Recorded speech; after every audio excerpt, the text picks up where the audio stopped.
Pianista tem carro roubado por bandidos na Mata da Praia. Além do veículo, os criminosos levaram instrumento musical e equipamentos avaliados em R$30 mil. Trabalhador cai de carro em movimento e família acredita que ele foi empurrado durante assalto. O homem acabou morrendo por traumatismo craniano após bater a cabeça no chão. Divulgadas imagens de assaltos em coletivos da Grande Vitória. A polícia tenta identificar os criminosos.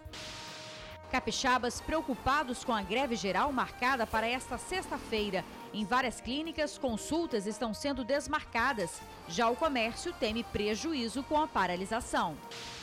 Funcionários dos Correios fazem protesto em Vitória. A categoria reclama do fechamento de agências e da proposta de privatizar a estatal. 4 postos de combustíveis são fechados em Cariacica. A fiscalização encontrou etanol adulterado nas bombas. A solidariedade em favor da vida. Jovem com problemas cardíacos ganha um novo coração. O órgão foi doado por uma família mineira e a cirurgia foi feita num hospital em Vila Velha. O Tribuna Notícias, segunda edição, volta em 1 minuto.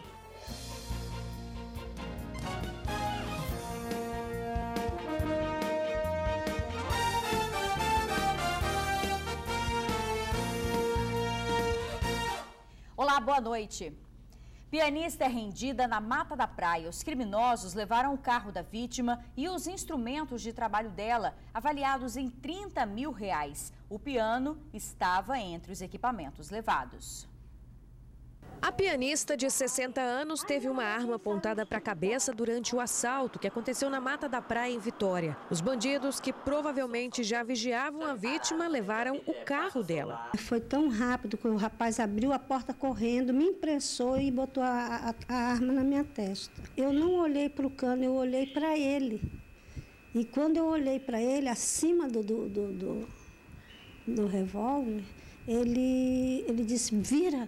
Sai, e vaza, e não olha para mim. O crime aconteceu na noite da última terça-feira. Os bandidos chegaram de carro, uma Duster branca. Eles eram 3 e estavam armados. Eles renderam a pianista na porta da casa da filha dela e levaram o carro com tudo que tinha dentro. A notícia de que o veículo foi recuperado pela polícia chegou hoje cedo. Estava na serra, foi batido e abandonado pelos criminosos. Me ligaram dizendo que o carro estava no galpão da serra e que estava com o carro batido, a parte da frente batida. Os instrumentos de trabalho da pianista estavam dentro do carro, estão avaliados em cerca de R$30 mil.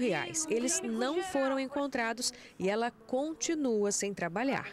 Eu estou perdendo eventos, até meus alunos, porque nem todos eles têm teclado. Alunos mais novos que entraram recentemente, que ainda vão comprar. E então eu levo meu piano. Se é aula de piano, eu levo o piano. Se for teclado, eu levo o teclado. Então isso para mim é um prejuízo muito grande, porque é meu ganha-pão. Entre os moradores, esse tipo de situação já nem surpreende mais. Minha filha, está demais. Cada 10 minutos em cada esquina é um assalto. Medo de sair à noite, uma sexta, um final de semana, jantar, não pode, tem que ficar em casa. O bairro conta com várias guaritas que abrigam vigilantes contratados pelos próprios moradores. Mas quem vive aqui acredita que a presença da polícia no bairro faria muita diferença. A gente está se sentindo com medo de sair de casa. Um absurdo isso, né? Olha, denúncias sobre o crime podem ser feitas pelo 181. A greve geral marcada para amanhã já reflete na rotina dos capixabas. O comércio teme prejuízos e nas clínicas várias consultas já foram desmarcadas pelos pacientes. O telefone toca e do outro lado da linha mais um paciente desmarca a consulta. E foi assim durante todo o expediente desta quinta-feira. A agenda do médico estava lotada, mas os pacientes resolveram cancelar as consultas por medo da paralisação desta sexta-feira. Uma época de início de mudança de estação dessa, a agenda está sempre cheia, né? São 8, 10 pacientes por dia e estava cheia para a semana inteira. E a partir de ontem já começaram as pessoas a pedir para desmarcar. As pessoas cancelaram porque diziam que estavam com medo das consequências dessa manifestação. Não vai ter transporte público, nós estamos com receio da segurança. A greve geral desta sexta-feira acontece em todo o país. Na Grande Vitória, os comerciantes também estão preocupados. Após a paralisação da PM em fevereiro e depois de tantos feriados, parar é gerar ainda mais prejuízo. Nesse momento de crise é hora de trabalhar, não de parar. E para isso a gente está buscando alternativas de transportes, além do transporte que está sujeito à paralisação, que é o uso de táxi, Uber, carona compartilhada e nós empresários mesmo buscando funcionários. O Sandro vai seguir com o trabalho mesmo com a greve. A sexta é dia de grande movimento na loja. Abrir normalmente, trabalhar normalmente, mais afinco ainda, mostrar que a gente precisa dar uma virada nesse país e, enfim, tocar a vida, a gente não pode parar. Aqui no Espírito Santo, o Sindicato dos Bancários e Rodoviários declararam apoio. Bancos fechados e apenas 30% dos ônibus devem circular. Vai ser um caos, né? Porque chegou uma mercadoria hoje, se não tiver ônibus, não tiver como locomover de casa, eu não vou poder entregar meus pedidos, né? E aí vai ficar um pouquinho complicado. Você depende do coletivo para poder fazer as minhas vendas, né? As aulas na rede estadual serão mantidas. A princípio, as prefeituras da Grande Vitória vão funcionar em horário normal. Para muitos, esta será uma sexta-feira de incertezas. A maioria fala que vai ter ônibus, outros falam que não vai ter nada. Então, aí fica uma coisa incerta, né? Bem, a Polícia Militar disse que vai colocar 100% do efetivo na rua para evitar confusão durante as manifestações. E os funcionários dos Correios já estão em greve. A categoria decidiu paralisar as atividades desde ontem. Hoje cedo eles fizeram um protesto no centro de Vitória.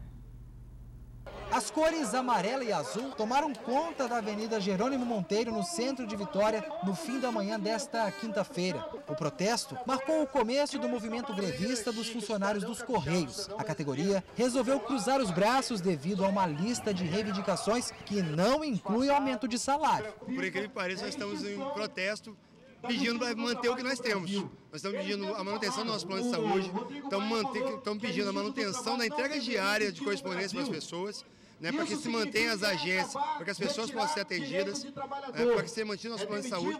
A gente não está pedindo nada demais. Estamos pedindo para que tudo que nós construímos, esses 354 anos de Correio foram construídos, sejam mantidos. De acordo com o Sindicato dos Trabalhadores dos Correios do Espírito Santo, cerca de 60% dos funcionários aderiram ao movimento. Outra preocupação da categoria se refere ao fechamento de agências. Se isso vier a acontecer, só aqui no Espírito Santo, cerca de 40 agências devem fechar as portas. Dentro do projeto do Correio, praticamente cada cidade só haveria uma única agência. Nós temos algo em torno de 120 e poucas agências.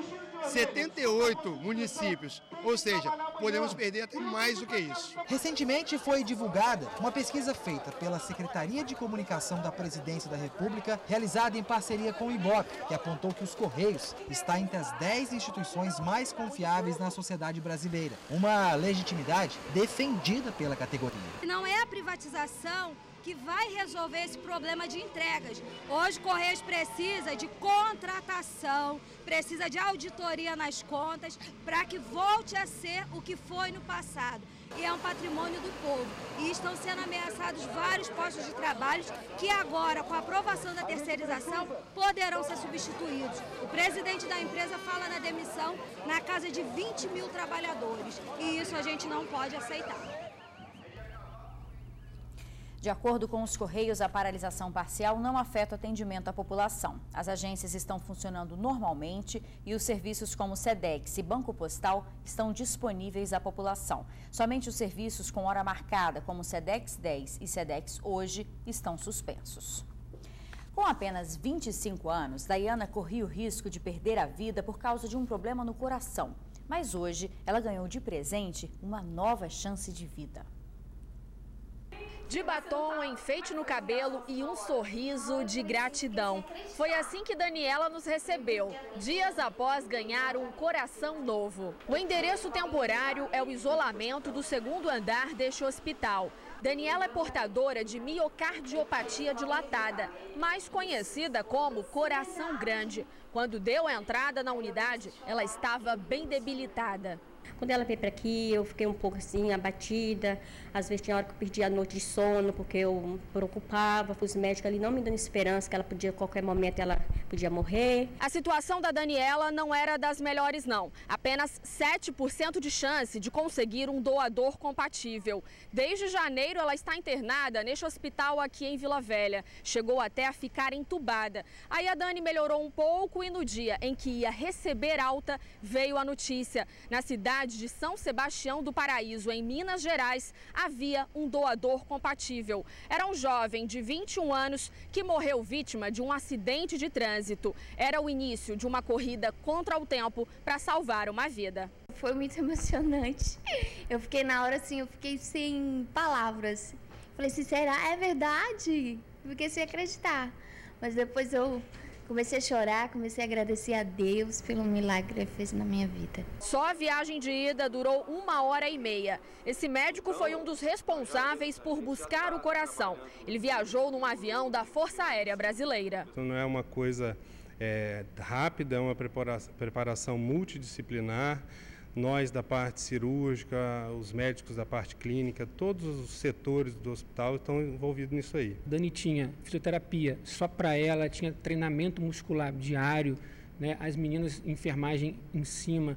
Então, assim, isso aí você vai construindo, né? Ninguém acorda assim, hoje eu vou transplantar. De volta ao estado, a equipe seguiu direto para o centro cirúrgico. Daniela já estava preparada para o procedimento. 40 minutos depois do início da cirurgia, o novo coração já batia no peito da jovem. O transplante foi concluído em menos de 4 horas. Uma satisfação muito grande de ter, com o caso dela, a gente abrir as portas da instituição para que a gente possa tratar tanta gente que está aí com essa doença, que é uma doença grave, uma doença com alto índice de mortalidade, e a gente tem agora essa outra opção de tratamento aqui na instituição. É uma menina jovem de 26 anos que a gente está devolvendo para a sociedade, com perspectiva de fazer as coisas que ela gostava de fazer, com algumas poucas limitações, mas sempre que você ajuda alguém, algum paciente, você usa o seu conhecimento e vê aquela pessoa realmente saindo, se é transplantado ou não, é muito legal. A Dani, por ser o primeiro transplante, a gente não vai esquecer, com certeza. Foram muitas as noites que Dona Geronildes passou em claro. O medo era, de uma hora para outra, perder a caçula. Foi por isso que ela fez questão de agradecer a mãe lá de Minas Gerais, que mesmo num momento tão difícil, foi capaz de semear o amor. Estou muito grata, que Deus abençoe essa família, que cresça, que Deus não deixe faltar nada na mesa dessa família. Que Deus possa abençoar eles todos os dias. E que outras pessoas possam ter essa atitude também, né? Que é muito importante, salvar outras vidas.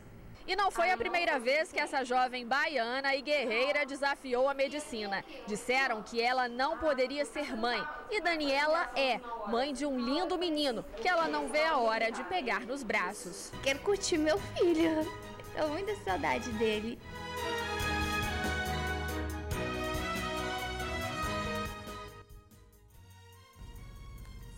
Se Deus quiser, vai curtir muito, né? Parabéns a toda a equipe. E quem quer ser um doador de órgãos deve comunicar o desejo à família, isso é muito importante. Fiscais da Agência Nacional do Petróleo fecham postos de combustíveis em Cariacica. Nas bombas de 4 estabelecimentos foi descoberta a adulteração do etanol. 4 postos em Cariacica foram interditados. Nas bombas de etanol, fiscais da Agência Nacional do Petróleo encontraram a adulteração no produto. Amostras recolhidas no início de abril apontaram a presença de metanol, um composto químico que afeta o funcionamento dos veículos e oferece risco à saúde humana. O metanol ele é uma substância altamente danosa ao ser humano, né? Podendo levar até a cegueira se o indivíduo ficar muito tempo exposto, né? Então é ruim tanto para o consumidor quanto para quem trabalha, né, nos postos de combustível. Durante meses, a Agência Nacional de Petróleo monitorou os postos. Nos locais onde foram encontradas as irregularidades, a ANP identificou que os proprietários estavam comprando combustíveis dos distribuidores autorizados com menor frequência, o que gerou suspeita. Nós temos observado que alguns postos do Espírito Santo não estão adquirindo um volume considerável do seu fornecedor autorizado. No caso específico aqui, esse posto ele está adquirindo muito pouco etanol do distribuidor dele, o que indica que ele pode estar adquirindo de outras fontes. Durante a Operação Ouro Limpo, um posto na Serra também foi fiscalizado e teve amostras recolhidas para análise. A ANP também vai enviar para o laboratório novas amostras de gasolina e diesel, recolhidas nos postos interditados em Cariacica. Existe a possibilidade de adulteração nestes combustíveis. Os postos não vão poder comercializar nenhum tipo de combustível até o resultado da análise. Estamos interditando totalmente o posto para analisar os outros combustíveis também e verificar se está tudo ok ou se também estão adulterados. Esse material vai ser analisado e aí, com base nos resultados obtidos, é que a ANP vai tomar uma posição, né? Se mantém um posto interditado ou se já libera o posto para funcionamento. A morte de um encarregado de obras em Vila Velha. Câmeras de um comércio mostram o momento em que o trabalhador cai de um carro em movimento. Ele bateu a cabeça no asfalto e morreu no hospital. O que aconteceu com o homem é um mistério. Repare no canto superior do vídeo. Um carro prata passa e dele um homem cai. Reveja a cena. O homem que cai no chão é o encarregado de obras Ailton Medeiros Lana, de 46 anos. Ao cair, não se mexe. Populares vão se aproximando para ajudar. O SAMU chega e ainda ali faz os primeiros socorros. A história desse homem começa um pouco antes, horas antes, quando ele sai de casa, no dia 25, em Santa Mônica, para ir ao correio buscar uma peça para o carro que havia comprado há 2 meses. O último lugar que seu Ailton esteve foi nesta oficina mecânica que fica em Soteco, fazendo um orçamento para um reparo no veículo que ele havia comprado há cerca de 2 meses. Depois ele saiu e foi para casa. Voltaria 1 hora, 1h30 depois para deixar o veículo aqui para fazer o conserto. Só que nesse intervalo existe uma lacuna que a família precisa preencher. O que aconteceu? A informação que tivemos é que daqui ele saiu dando uma carona para uma pessoa. Só que ninguém ainda conseguiu identificar essa pessoa. A cena flagrada pela câmera do comércio não consegue explicar o que houve antes. Mas para quem viu o que houve, a imagem chocou. Olha, foi um susto, a gente não sabia o que tinha acontecido. Uma pessoa, né, sofreu esse acidente, não sabia se era acidente, se ela tinha pulado do carro, se ela tinha sido arremessada do carro. E já caiu num estado muito grave. A mulher do encarregado não quer aparecer. Ela teme a identificação por não saber o que aconteceu com o marido. Eu não tenho palavras para poder explicar o que aconteceu, porque ele saiu de casa para ir ao correio na oficina, próximo à minha casa. Resta a família saber o que aconteceu no trajeto entre a oficina e a casa dele. Se foi assalto, onde ele foi rendido, por que estava do lado do carona e se jogou ou foi empurrado. Por isso, para resolver esse mistério e preencher essas lacunas, a mulher dele pede ajuda. Se alguém viu, se alguém presenciou, né, a cena foi no Soteco, diz que é próximo à padaria Hong Kong, né, que se puder ajudar, se puder dar informação, a gente agradece. O crime está sendo investigado pela Delegacia de Furtos e Roubos de Veículos e que ainda não vai divulgar nenhuma informação para não atrapalhar o trabalho da polícia. E a seguir, polícia tenta identificar criminosos que assaltaram ônibus na Grande Vitória. A gente já volta. Divulgadas imagens de assaltos em ônibus na Grande Vitória. Uma das ações aconteceu em Cariacica. Os bandidos embarcam no bairro Santana. Um deles pula a roleta e anuncia o assalto. Enquanto isso, o outro fica do lado do motorista. Mas não é possível ver o criminoso por causa do reflexo da imagem. O outro roubo aconteceu em Vila Velha. 3 bandidos já estavam no último assento do coletivo. Eles anunciaram o assalto no bairro Vale Encantado. Em seguida, fugiram correndo. Os 2 assaltos aconteceram na semana passada e denúncias podem ser feitas pelo 181. Bom, e a gente fica por aqui. Para você, uma boa noite e até amanhã.